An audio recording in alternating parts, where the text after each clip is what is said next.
खराई करो। तो दोस्तों, पहली चीज जो करें कमाल का करें। मेरे साथ बोलिए सभी लोग। मैं कहूंगा जियो या मरो, आप कहोगे जो भी करो कमाल का करो। जियो या मरो, कमाल करो। मैंने कहा कमाल का करो, लेकिन मुझे वो कमाल की आवाज आई नहीं। एक बार फिर से, जियो या मरो, कमाल करो। ये मंत्र है, जिंदगी का मंत्र बना लीजिए इसे। जियो या मरो, जो भी करो कमाल का करो, क्योंकि कल हो ना हो, कल सुबह का सूरज मुझे दिखे ना दिखे, कल शाम का सूरज संध्या का समय मुझे दिखे ना दिखे, कल को जो भी इंसान मेरे आसपास है वो मुझे दिखे ना दिखे, या क्या पता मेरी सांसें रहे ना रहे, क्योंकि इसीलिए कहते हैं आज मेरा है, कल क्या हो किसने देखा है, आज का समय मेरा है, इसी समय मेरे पास है। कहते हैं पता नहीं तुझे, पता नहीं किस रूप में तुझको नारायण मिल जाएगा, पता नहीं किस रूप में तुझको नारायण मिल जाएगा, निर्मल मन के दर्पण में तू प्रेम का दर्शन पाएगा।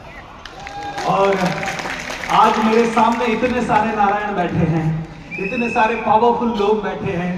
आप सभी के लिए नारायण का काम किया सुरेंद्र वत्स सर ने, उनकी टीम ने, कि हम सबको एक जगह लाया।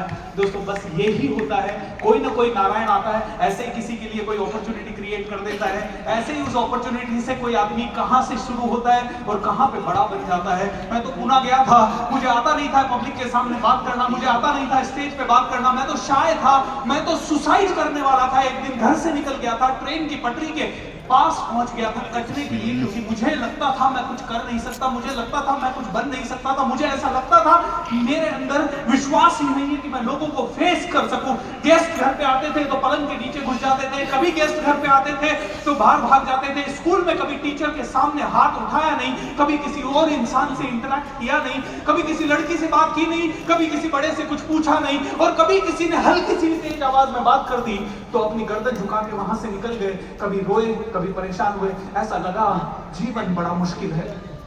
मुझे ऐसा लगता था कि मैं कभी भी लोगों से मिल नहीं पाऊंगा, इसलिए नहीं मिल पाऊंगा क्योंकि मैं मिलूंगा और लोग मुझे कुछ समझ लेंगे तो क्या होगा। मैंने हर डिफिकल्ट चीज को अवॉइड किया। मेरे पिताजी कहते थे सीए बन जा, लेकिन मैं कहता था मैं बिल्कुल सीए नहीं बनूंगा। मैं इसलिए नहीं बनूंगा क्योंकि मुझे लगता है मैं कर ही नहीं सकता। मैंने कोई कंपटीशन एग्जाम का फॉर्म कभी नहीं भरा, इसलिए नहीं भरा क्योंकि मुझे लगता था कि मैं कभी क्लियर कर ही नहीं पाऊंगा उनके एग्जाम्स। एंड दोस्तों इतना कमजोर था, लेकिन ऐसे ही किसी दिन कोई ना कोई नारायण किसी न किसी रूप में मिलता है। एक लेडी मिली जिनका नाम था मैम ली, उन्होंने अंग्रेजी की शिक्षा दी। एक और जेंटलमैन मिले जिनका नाम था हेमंत अंबानी सर, 1 महीने की इंग्लिश की शिक्षा दी, अंग्रेजी बोलना आ गया।